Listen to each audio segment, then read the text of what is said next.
Holocaust. Holocaust adalah salah satu tragedi terbesar pada abad ke-20 yang telah meninggalkan jejak yang mendalam dalam sejarah kemanusiaan. Dalam beberapa menit ke depan, kita akan memahami latar belakang sejarah Holocaust yang memahami penyebab serta konteks sosial dan politik yang memungkinkan terjadinya peristiwa ini, dan menjelajahi peran penting yang dimainkan oleh Adolf Hitler dan Nasisme dalam mewujudkan kebijakan-kebijakan kejam ini. Untuk memahami Holocaust, kita harus terlebih dahulu memahami latar belakang sejarah terbentuknya peristiwa tragis ini. Holocaust, yang dalam bahasa Jerman berarti pembakaran besar-besaran, adalah salah satu bab paling kelam dalam sejarah kemanusiaan. Pada awal abad ke-20, Eropa Tengah dan Timur dilanda oleh konflik ketidakstabilan politik dan ketegangan antara etnis dan agama. Setelah Perang Dunia Pertama, banyak negara Eropa terguncang oleh krisis ekonomi dan politik yang menyebabkan ketidakstabilan yang belum pernah terjadi sebelumnya.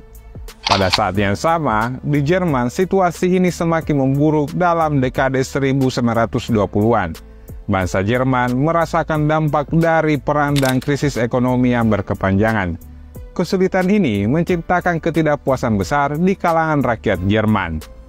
Pada tahun 1933, Adolf Hitler dan Partai Nazi berhasil naik ke tampuk kekuasaan di Jerman. Adolf Hitler yang menjadi kanselir membawa bersama ideologi Nasisme yang radikal.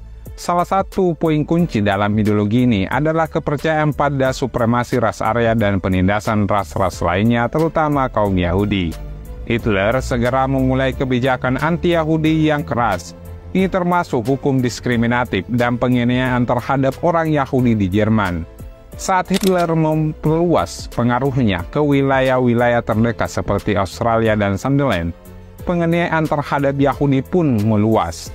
Pada saat Perang Dunia Kedua pecah pada tahun 1939, penindasan Yahudi sudah menjadi nyata dan berkelanjutan.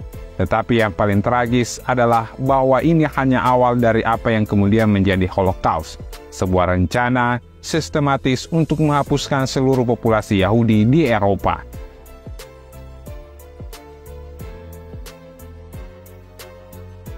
Pada tahun 1919, setelah kekalahan Jerman pada Perang Dunia I, ditandatangani Traktat Versailles yang memberlakukan sejumlah sanksi dan pembatasan yang berat terhadap negara ini. Traktat ini bersama dengan krisis ekonomi global yang berkepanjangan, menciptakan ketidakstabilan di Jerman. Ketidakstabilan ini menjadi lebih buruk dengan munculnya Republik Weimar, pemerintahan demokratis di Jerman yang disalahkan oleh banyak orang atas kekacauan dan masalah ekonomi. Hal ini menciptakan ketidakpuasan di kalangan rakyat Jerman dan meningkatkan popularitas partai-partai ekstrim termasuk Partai Nazi di bawah Adolf Hitler. Partai Nazi memiliki ideologi yang radikal yang mencakup keyakinan dan supremasi ras Arya dan antisemitisme yang ekstrim. Hitler yang menjadi kanselir Jerman pada tahun 1933 mulai mengubah Jerman menjadi negara otoriter yang menindas lawan politik dan minoritas tertentu, terutama orang Yahudi.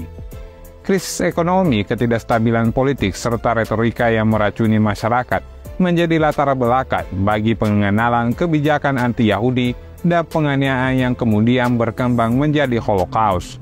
Penindasan terhadap Yahudi di Jerman meningkat seiring berjalannya waktu dan pengaruh Nazi diperluas ke wilayah-wilayah terdekat melalui aneksasi dan invasi. Dalam konteks internasional, Perang Dunia Kedua yang pecah pada tahun 1939 juga memainkan peran penting dalam memungkinkan Holocaust. Konflik ini memberikan peluang bagi Nazi untuk melaksanakan rencana kejam mereka di seluruh Eropa.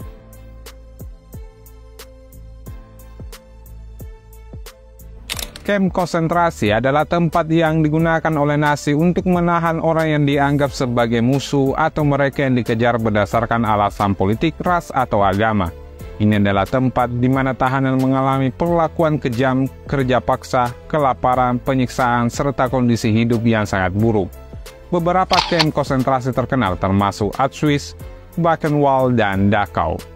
Namun yang paling mengerikan adalah kamp eksterminasi, seperti Auschwitz dan Birkenau. Disinilah rencana solusi akhir dilaksanakan dengan sistematis. Orang Yahudi dari seluruh Eropa dan seluruh orang lain yang dianggap tidak layak hidup dideportasi ke kem-kem eksterminasi. Di Auschwitz misalnya, tahanan disortir yang kemudian dipisahkan antara mereka yang akan diperbudak dan mereka yang akan dibunuh. Ruang gas digunakan untuk membunuh ribuan orang dalam waktu singkat. Mayat kemudian dibakar dalam pembakaran massal ini. Ini adalah sebuah pembunuhan massal yang berlangsung di berbagai kem eksterminasi. Kem konsentrasi dan eksterminasi adalah tempat kekejaman buruk yang terjadi. Mereka adalah simbol kejahatan manusia yang tak terbayangkan. Orang-orang yang bertahan hidup di kem-kem ini harus menghadapi penderitaan yang luar biasa dan kita tidak boleh melupakan penderitaan mereka.